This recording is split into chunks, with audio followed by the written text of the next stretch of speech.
Sup, fellow new kids. This is FMeister94 with my review of Season 22, Episode 9, Unfulfilled. In anticipation of Season 23's premiere, I thought I would finish off this series I started last year. Before I start though, please note, there will be spoilers. With that said, let's get down to the review.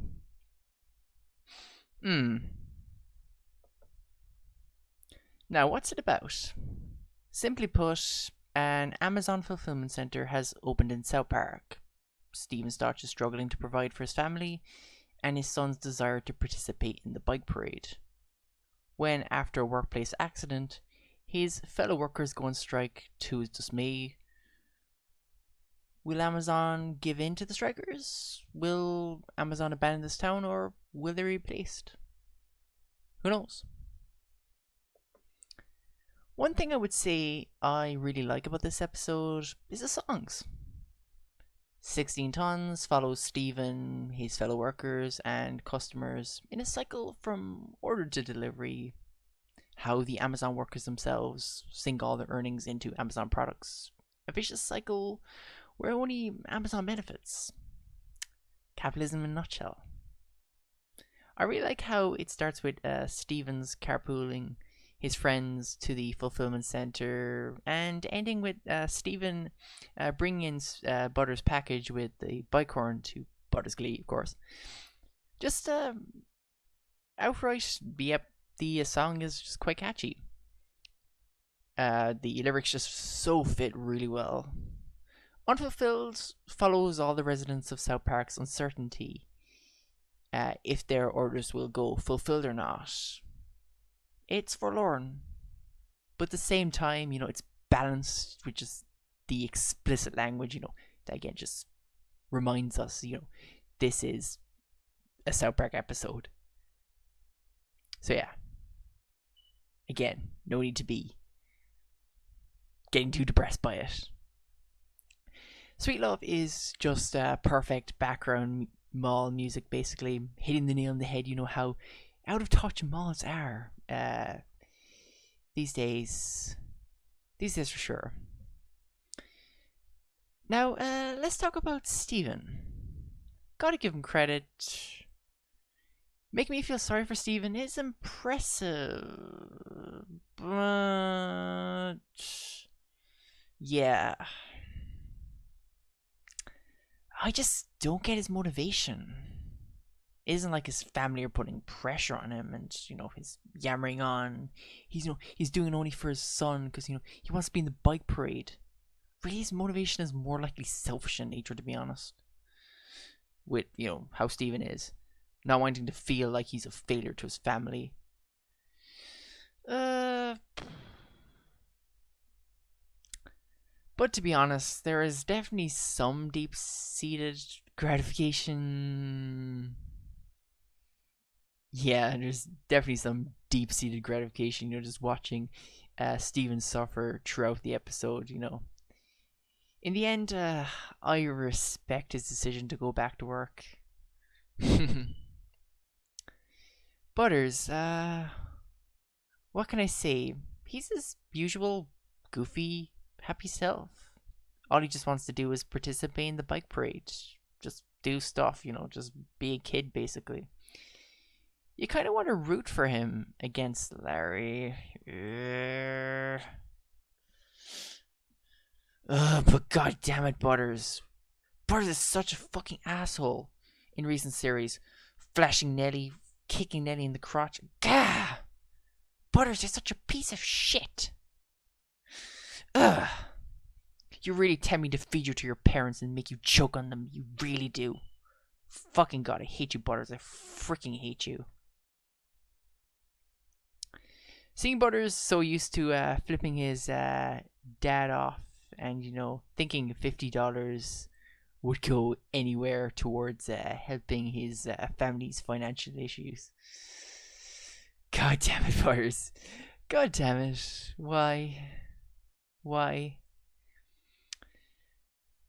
Larry.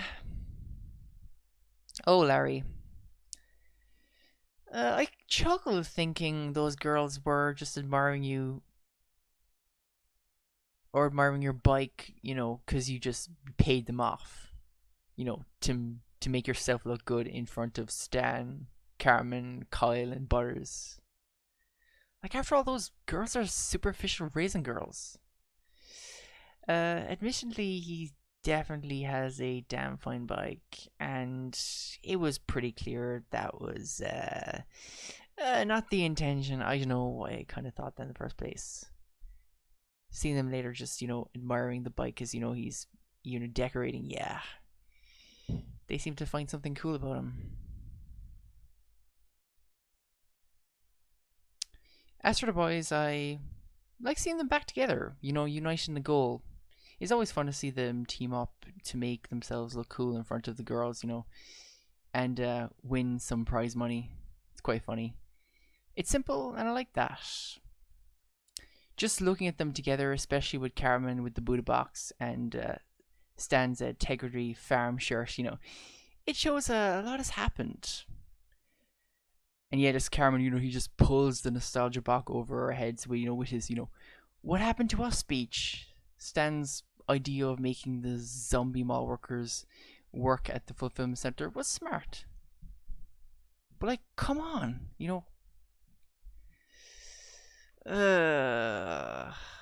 really, like, I know,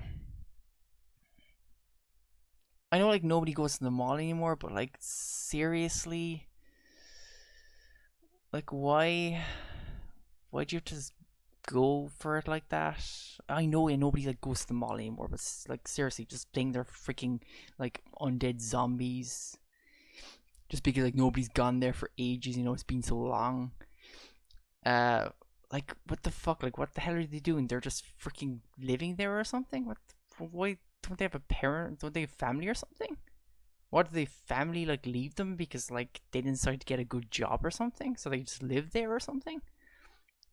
And look just how like the freaking overgrown the mall is, and just how trash it is. Like, what the fuck? Come on. They just really are just going for just extremely low hanging fruit, to be honest. They really are.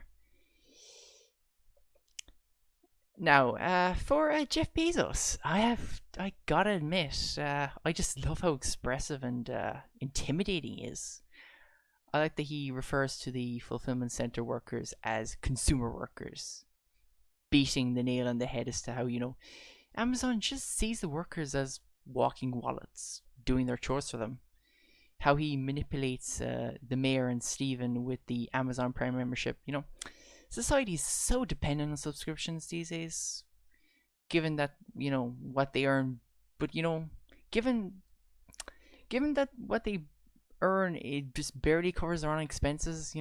Everyone is pretty dumb requesting like priority shipping when it's just so much more expensive, though. I just have to point that out. Like, Josh, who the workplace accident happened to, gotta admit, he's rightfully angry. Living your life in a box, that's a pretty hard thing to happen to you. The whole thing just, gives me flashbacks though of Clyde's mom's death. The whole kind of compressed organs kind of thing. Like in the case of releasing the lid for him, and of course basically releasing the valve for her, which caused her death. The interviewer's curiosity about the box and all the awkward questions were pretty funny. He spends the episode preaching, Marxist rhetoric, which gets a bit tiring. But yeah, I empathize with his fury. The emergency stop didn't work. There weren't other fail-safes to save him, and clearly, given Steven's reaction to Josh's accident, it's pretty tragic. Just makes you realize just how they've become quite desensitized, to be honest, to all the workplace accidents that would have happened. So you just have to imagine what other accidents happened. As for the ending, so yeah, the ending is really good.